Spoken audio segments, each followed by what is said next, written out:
So, paano ba yan, kapatid? Ba't kami kailangan pang sumambang mga babae?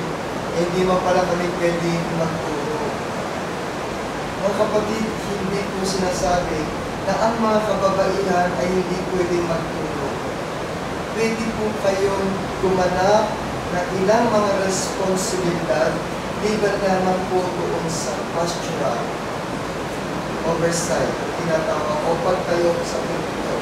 Ngunit ang mga babae ay marami po dapat gawin bilang bahagi ng inyong paglilingkod.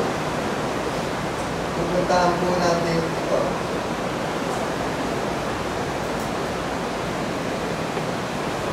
Bilang pag-respeto at paggalang po, kung mapapansin po natin, hindi lamang po sa Imus congregation, maaaring sa ilang mga kongregasyon na ilang naatilan ko. Iglesia ni Cristo, wala po tayong mga kababaihan na kapastudya. Yung pong mga iglesia na, yung pong mga sabalista. Pero sa ilang mga protestante po, ay may mga babaeng pastor. Tama po ba yun? May alam po ba kayo ng mga babaeng pastor? Sa mga protestant, lalo po ngayon sa mga born again.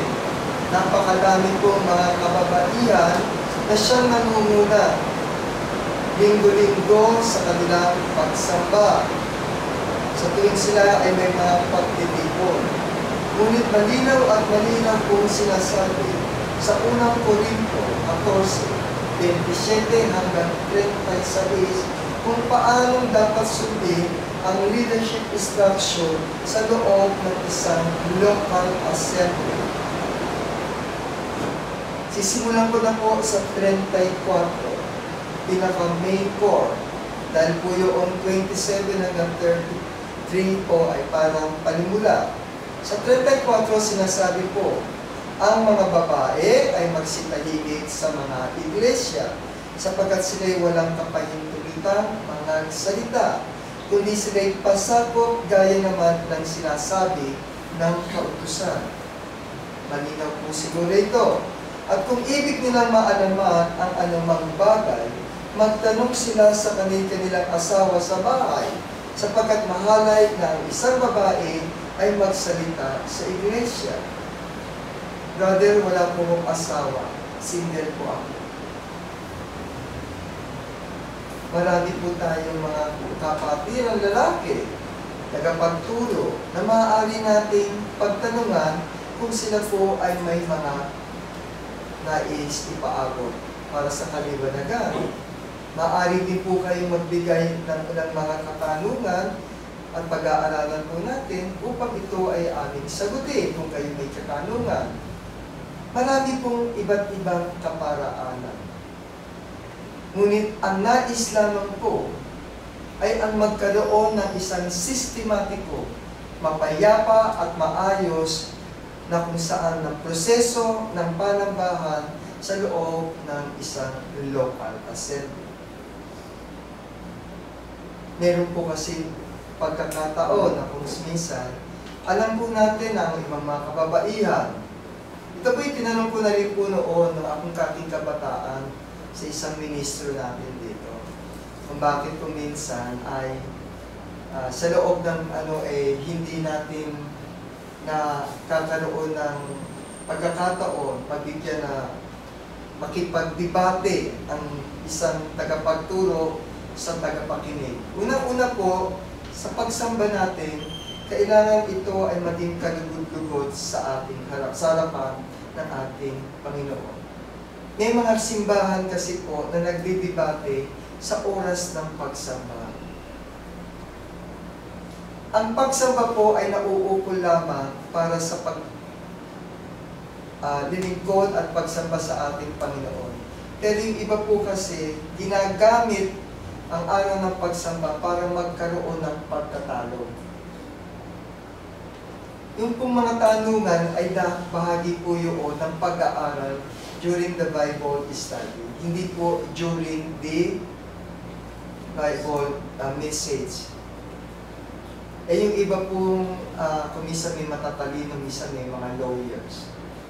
Pag hindi po masaya o satisfied sa turo, minsan nagagawa pong maipahiya ang ilang mga tagapagturo na kung saan tinuturo sa atin sa loob ng isang kapilya ang isang kaayusan ng paglilingkod at pagsamba sa Panginoon.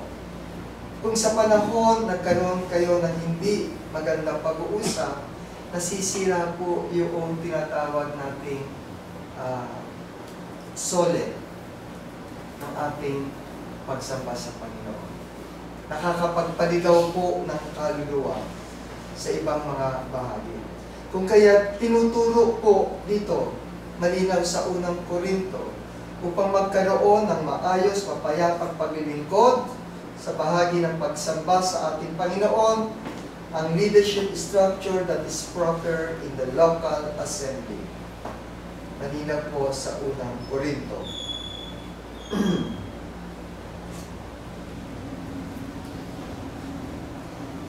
Okay. Bilang pagpapalinaw, sabi po ni Apostol Paul, prohibition against woman speaking and teaching as part of the pastoral leadership team is very limited, but not prohibit woman. Hindi tayo pinagbabawalan po. Hindi po kayo pinatatahimik o hindi po kayo binibigyan ng limitasyon pagdating po sa ilang bagay. Halimbawa po ang preaching, evangelizing, encouraging, lalo po ang mga magulang, ang ina sa kanilang mga anak, sa miyembro ng pamilya, sa kanilang mga mahal sa buhay. Explaining, magpaliwanag, sharing your insight sa inyong mga mahal sa buhay, testifying the scriptures, are some of those things that the woman can share and do as part of their roles in the church assembly. Yan po ang bahagi ng ating mga kababaihan. But complete silence within the entire public worship of the local church. Yun naman po ay pinapractice na natin dito matagal na. Ginagawa na po natin yan matagal na dito.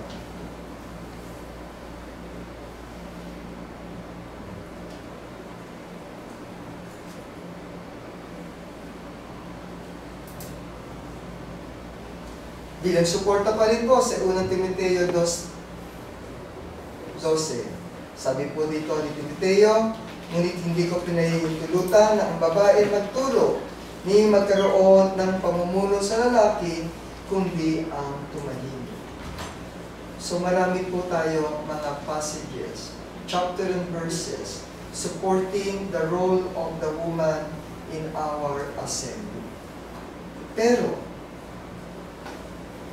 hindi po ito ang pipigil upang ang mga babaeng Kristiyano ay patuloy at patuloy na maglingkod sa ating Panginoon. What Christian woman can do in the local church?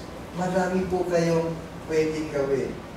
At marami na po akong nakikitang mga kapatira dito na kung saan ay gumagawa na po ito.